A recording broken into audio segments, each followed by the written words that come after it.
আসসালামু আলাইকুম রহমতুল্লাহ। প্রিয় শিক্ষার্থীবৃন্দ, আশা করি সকলেই ভালো আছেন। আজকে আমরা অষ্টম শ্রেণী গণিতের অনুশীলনী 4.1-এর 3-এর 4 নম্বর প্রশ্নটি নিয়ে আলোচনা করব ইনশাল্লাহ।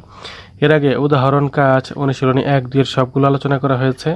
সেই ভিডিওগুলো পেতে চাইলে ডেসক্রিপশন বক্সের মধ্যে প্লে লিস্টের লিঙ্ক দেওয়া আছে, সেখান থেকে দেখে আসতে পারেন।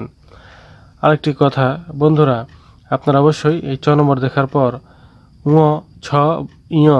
14 এর ক, উদাহরণ 10, পৃষ্ঠা 52 এর কাজ 2 এগুলো সিরিয়াল মতো দেখার চেষ্টা করবেন, কারণ এগুলো প্রায় একই রকম। তাহলে আমরা 4 নম্বর নিয়ে আলোচনা করি। 4 নম্বরে বলা আছে ax + 3 × ax + 4। এটা আমাদের প্রশ্ন। সমাধান আমরা এটা লিখলাম। সূত্র প্রয়োগ করতে হবে।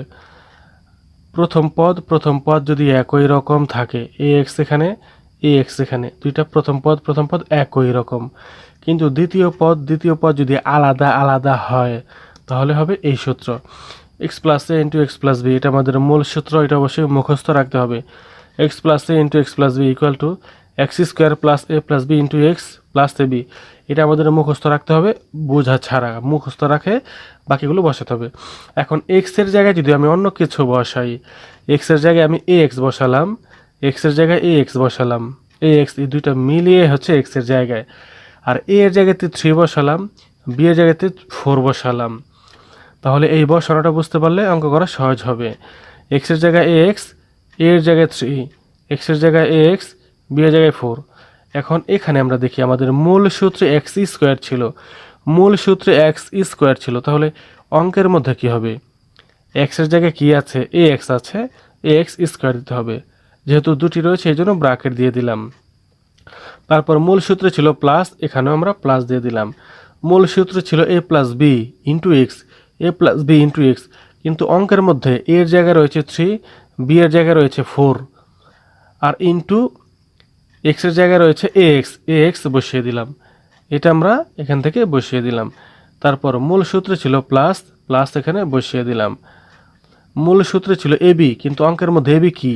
a হচ্ছে 3, b হচ্ছে 4, এই যে 3 4 লিখে দিলাম, কিন্তু গুণ চিহ্ন দিতে হবে। সূত্রের মধ্যে ছিল ab চাপানো অবস্থায় পাশাপাশি, এটা গুণ বোঝায়, কিন্তু 3 4-কে পাশাপাশি অবস্থায় লেখা যাবে না, 34 বোঝাবে, এটা লেখা যাবে না। এখানে অবশ্যই গুণ চিহ্ন দিয়ে দিতে হবে। গুণ চিহ্ন গুণ, পাশাপাশিটাও গুণ বোঝায়। এটা আমরা এই সূত্র অনুযায়ী এই অঙ্কটা আমরা এখানে সাজালাম, এটা থেকে এটা সাজালাম। আর এই লাইনটি হচ্ছে এই যে লাইনটা আমাদের, এই যে লাইনটা প্রথমটা, এই যে প্রথমটা, এটা হচ্ছে এটা। এরপরে সমানের পরে যেটা আছে এতটুকু, এটা হচ্ছে এই যে এতটুকু। প্রথম 2 লাইন হচ্ছে এতটুকু। এটা আশা করি এই দুইটা লাইন কীভাবে হলো বুঝতে পেরেছেন। এখন আমরা এই যে 3 নম্বর লাইনটা হলো কিভাবে সেটা দেখব।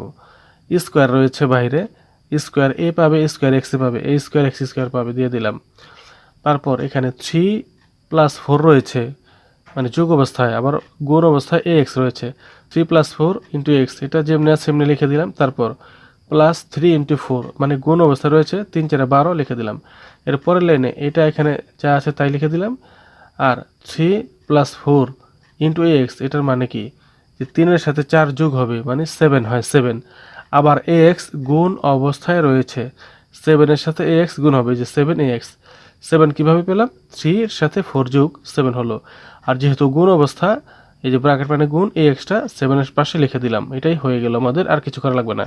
আর 12 এর 12 ঠিকই থাকবে। তাহলে কি পেলাম? a² x² + 7x + 12।